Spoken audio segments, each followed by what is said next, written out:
According with the idea of Plato, it is important to develop a specific type of confederation to the defense of the city-states. This is really important because, on the one hand, the idea of the thought of Plato is, in this sense, develop a specific type of connection between city-states. This is really important because if we have to consider the history, we have to consider in this sense that the ancient Greek society saw specifically a different type of city-states with different type of government and different type of constitutions.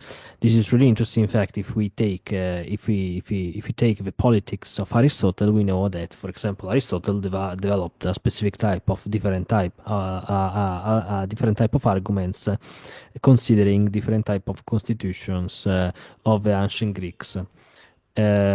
This is really important because if we consider the politics of the ancient Greek city-states in relation with the idea of constitution, we have to remember that in this sense, Aristotle, for example, developed a specific type of different type of constitutions. This is really important because the Greek idea of law, it was in relation with specifically to consider different type of constitution of city-states developed according to each philosopher's what city-state could be better.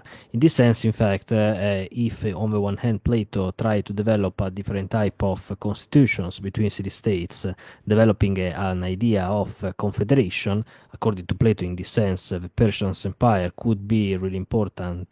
Dangers could be dangers in front of the city states. Therefore, the city states, between their differences, had to consider a different type of common law to develop a specific type of connection and defense between against the Persian Empire. Therefore, Plato, it was that author that wanted to develop a specific type of connection between city-state and, for example, developing a constitution basing on the idea of Sparta and Athens, and also, for example, of the island of Crete, etc. We understand this in particular in the laws of Plato, one of the last dialogues of Plato, and probably one of the most important dialogues of Plato. On the other hand, if we consider the idea of Aristotle, we have to understand in this sense that Aristotle were much more interested to develop a specific type of independence between the city-states.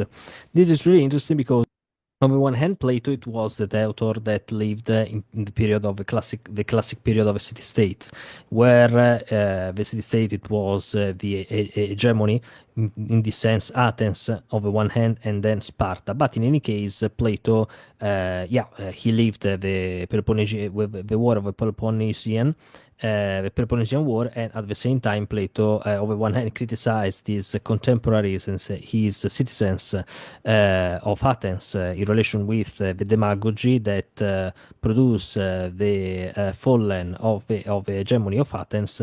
But at the same time, Plato considered that it was, in any case, important to understand the other type of costumes of the city-state, as, for example, Sparta, to understand what other type of interesting arguments this city-state could develop in front of a specific type of original constitution. Therefore, according to Plato, it was interesting to divide the city-states, but at the same time consider a specific type of connection to take different type of costumes and laws and constitutions of a city-state to develop a specific type of social system and objective system to arrive at a specific type of end for the constitution of a city-state. This is really important because on the one hand, Plato, it is true that it was the author of Athens, and criticizing the idea of the demagogy and the aristocracy in the sense of Athens, but it was also that author and that philosophers